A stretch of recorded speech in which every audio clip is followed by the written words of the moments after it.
39A के संबंध में जो आपको बताता है समान न्याय और निःशुल्क विधिक सहायता के संबंध में।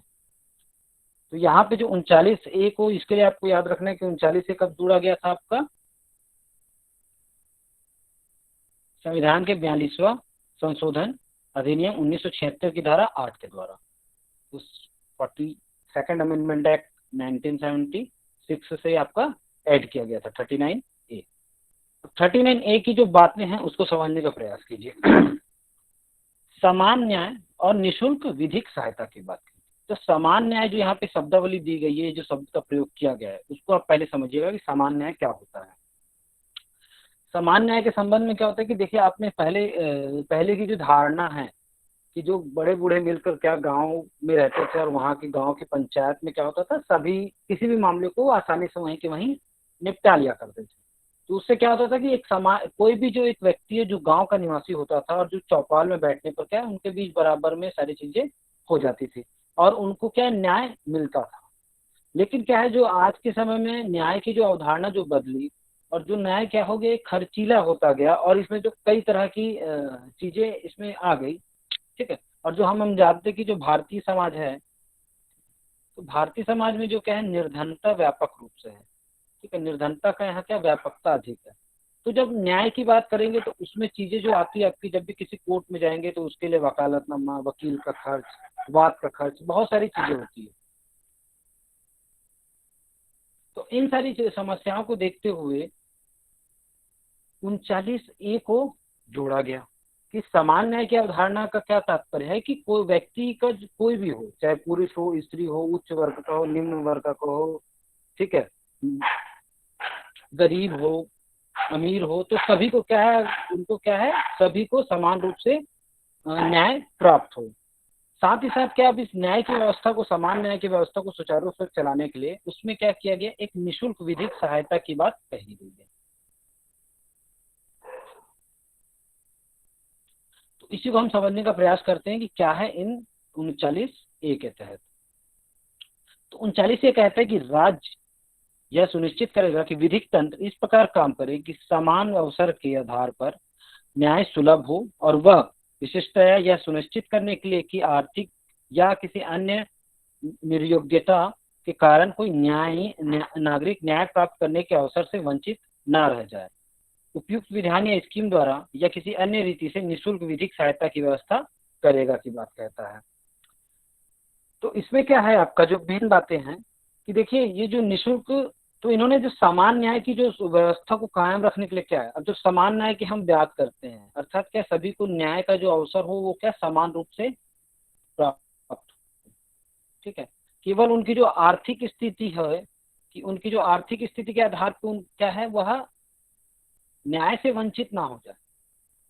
समझ रहे, कि समान न्याय की बात क्या है कि उनको न्याय का जो अवसर है वो बराबर रूप से मिले और जो उनकी आर्थिक स्थिति कैसी भी हो। तो अगर आर्थिक स्थिति कमजोर है या कम है, ठीक है, तो उस आधार पर उनको क्या है, उनको समान जो न्याय से उनको वंचित ना होना पड़े, इसकी व्यवस्था इसके माध्यम से 39A के माध्यम से की गई। तो इसमें राज्य को यह दायित्व दिया गया है, ठीक है, कि राज्य को क्या कहा गया, यह सुनिश्चित करेगा कि विधिक तंत्र जो भी आपका जो कोर्ट का सिस्टम है, ठीक है, जो भी जहाँ पे भी सारे निर्णय लिए जाते हैं और जो भी विधिक तंत्र बना हुआ है भारत का, ठीक है, इस प्रकार काम करे कि समान अवसर के आधार पर न्याय सुलभ हो। तो यहाँ पे एक शब्द डाला गया है, न्याय सुलभ हो। सुलभ का अर्थ क्या होता है कि साधारण रूप से और इजी मिल जाए। ठीक है, इजी, आसानी से आदमी को, व्यक्ति को क्या है, यह चीजें विधिक तंत्र में उसको अवसर प्राप्त हो कि वह न्याय के लिए यहाँ जा सके। और वह विशेषतया यह सुनिश्चित करने के लिए, किसको सुनिश्चित करेगा, राज्य सुनिश्चित करेगा इसको, कि आर्थिक या किसी अन्य निर्योग्यता के कारण। ठीक,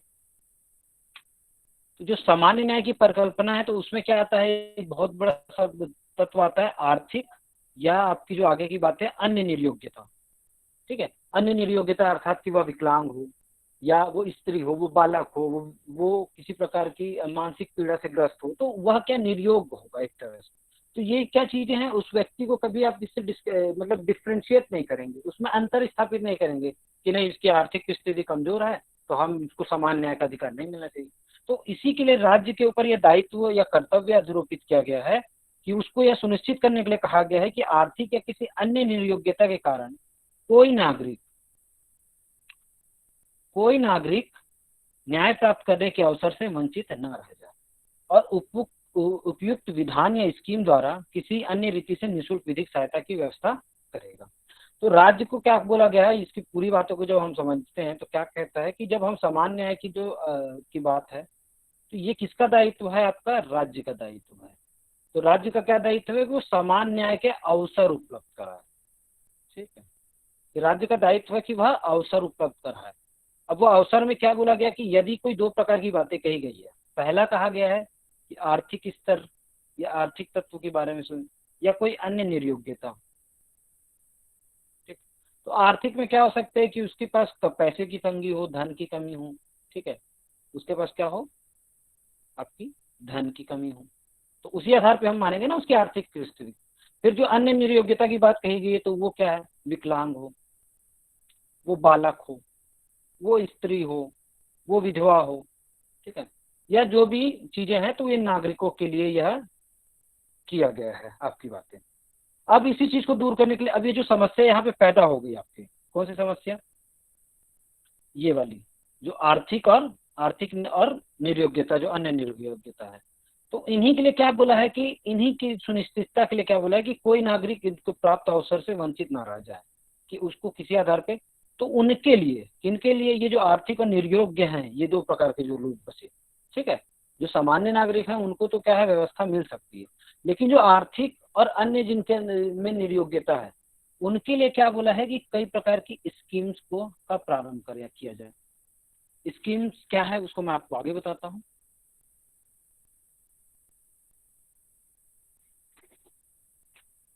ठीक है, साथ ही साथ यहाँ पे क्या बोला है, स्कीम और एक शब्द का प्रयोग किया गया है, विधान।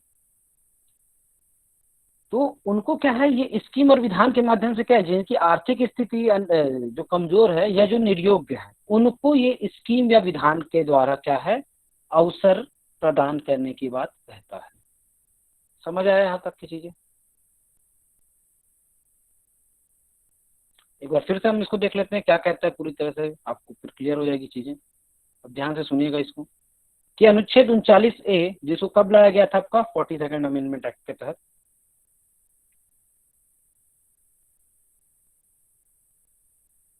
है ना। इसमें कहता है कि समान न्याय और निःशुल्क विधिक सहायता, समान न्याय आपको मैंने बता दिया, निःशुल्क विधिक सहायता, इस वर्ड को हमको आगे चलना। तो राज्य क्या कहता है, यह सुनिश्चित करेगा कि विधिक तंत्र, जो भी विधिक तंत्र हमारा है वह इस प्रकार काम करे कि समान अवसर के आधार पर न्याय सुलभ हो, आसानी से और इजीली सबको मिले, और वह विशेषतया यह सुनिश्चित करने के लिए, ठीक है, स्पेसिफाई करता है, विशेषतया बोलता है कि यह सुनिश्चित करने के लिए कि आर्थिक या किसी अन्य निर्योग्यता के कारण कोई नागरिक न्याय प्राप्त करने के अवसर से वंचित ना रह जाए। तो ये जो समस्या अगर पैदा हो रही है, यहाँ पे जो प्रॉब्लम पैदा हो रही है कि आर्थिक या जो कोई अन्य निर्योग्यता है, तो उसके लिए क्या बोल रहा है कि राज्य को यह कह रहा है कि वह कोई उपयुक्त विधान या स्कीम द्वारा किसी अन्य रीति से निःशुल्क विधिक सहायता की व्यवस्था करे। तो ये क्या कहना चाह रहा है कि जो आर्थिक स्तर से के रूप से कमजोर है या कोई निर्योग्य है, जैसे कोई विकलांग व्यक्ति है जिस किसी का हाथ नहीं है, या कोई मानसिक बीमारी से पीड़ित है, या वह एक निचले तबके का है, अर्थात वो निम्न जाति का है, SC/ST OBC में आता है, जिसकी आर्थिक स्थिति सही नहीं है, तो उनके लिए क्या करना चाह रहा है, यह निःशुल्क विधिक सहायता की व्यवस्था करने की बात कह रहा है। कि उनको क्या है कि उनको ये जो समान न्याय की जो अवधारणा रखी गई है ना, इसका पर्याप्त जो राज्य है उसको इसके माध्यम से क्या है, अवसर उपलब्ध कराएगी, जिससे क्या है कि कोई भी वर्ग का व्यक्ति हो या नागरिक हो, उसको कभी भी समान न्याय की जो अवधारणा रखी गई है उससे वंचित ना होना पड़े। क्योंकि जब उसको पर्याप्त रूप से विधिक सहायता मिलेगी तो वो क्या है, इस चीज को आगे बढ़ता जाएगा और उसको समान न्याय की जो अवधारणा रखी गई है उसको वो पूरा करेगा। समझ आया ये चीजें। अब इसको मैं आपको निःशुल्क विधिक सहायता को थोड़ा अच्छे से बताते हैं। तो यहाँ पे जो बातें हैं 39A के लिए, समान न्याय और निःशुल्क विधिक सहायता, अब इसमें हम देखते हैं एक आपका मामला था। ठीक है, देखिए अब ये जो निःशुल्क विधिक सहायता है, इसके लिए एक यहाँ भारत में एक इंस्टीट्यूशन है जिसका नाम है विधिक सेवा प्राधिकरण, या इंग्लिश में बोला जाता है नेशनल लीगल सर्विस अथॉरिटी, ये आपका चालू हुआ था 1987 से। ठीक है, इसको बोला जाता है आपका राष्ट्रीय विधिक सेवा प्राधिकरण। इसके आपके मुख्य इसके 3 अंग होते हैं, मतलब 3 अंग मतलब ये 3 स्तर पे काम करता है। पहला आपका नेशनल लेवल में, दूसरा आपका स्टेट लेवल में, और तीसरा आपका डिस्ट्रिक्ट लेवल में। अब इनका जो कार्य क्या है कि ये जो आर्थिक और जो निर्योग की बात हमने नीचे कही है, यहाँ पे आप लोग देख रहे हैं कि यहाँ हमने बताया था जो आर्थिक रूप से क्या है, कमजोर है या निर्योग्य है। ठीक है, वो निर्योग्यता उनकी किसी भी प्रकार की हो सकती है। एक तो उनको क्या है, यह निःशुल्क विधिक सहायता प्रदान करने का कार्य करता है। ठीक, तो यह उनको क्या है, निःशुल्क विधिक सहायता प्रदान करने का काम करता है। तो उसके लिए आपको याद रखना है क्या है, जो आपका नेशनल लीगल सर्विस अथॉरिटी है, वह एक आपका राष्ट्रीय स्तर पर काम करता है, जिसको राष्ट्रीय विधिक सेवा प्राधिकरण बोला जाता है। दूसरा आपका स्टेट लीगल सर्विस अथॉरिटी होता है। चौथा आपका डिस्ट्रिक्ट लीगल सर्विस अथॉरिटी होता है। इसी के अंतर्गत ये जो आपका एक्ट बना था, ठीक है, इसी के माध्यम से ये सारी चीजों को निःशुल्क व्यवस्था कायम करता है। ठीक है, यहाँ तक की चीजें अब सही होगी आपकी। अब देखते हैं आगे हम लोग। तो ये संतुराम, तो इसमें एक और बात आपकी छूट गई, ये बताना जरूरी है कि जो निःशुल्क विधिक सहायता की हमने बात कही है, निःशुल्क विधिक सहायता की बात, ठीक है, तो इसमें राज्य का को ये कर्तव्य अधिरोपित किया गया है, या कर्तव्य उसका माना जाता है कि यह जो निःशुल्क विधिक सहायता है ये दया या दान के रूप में ना हो। ठीक है, ये उसके अधिकार के रूप में, ये उसके अधिकार के रूप में हो, और इसी अधिकार को सार्थक करने के लिए नेशनल लीगल सर्विस अथॉरिटी की स्थापना की गई है। ठीक है, इसी के माध्यम से क्या है, जो आर्थिक स्तर से कमजोर हैं, जिन जो क्या है न्याय के लिए सही से जो न्यायालय के खर्चों को वहन नहीं कर सकते हैं, जो किसी अधिवक्ता को अपने लिए नहीं तैयार वो कर सकते हैं, उन सब के लिए यह कार्य करती है आपका नेशनल लीगल सर्विस अथॉरिटी।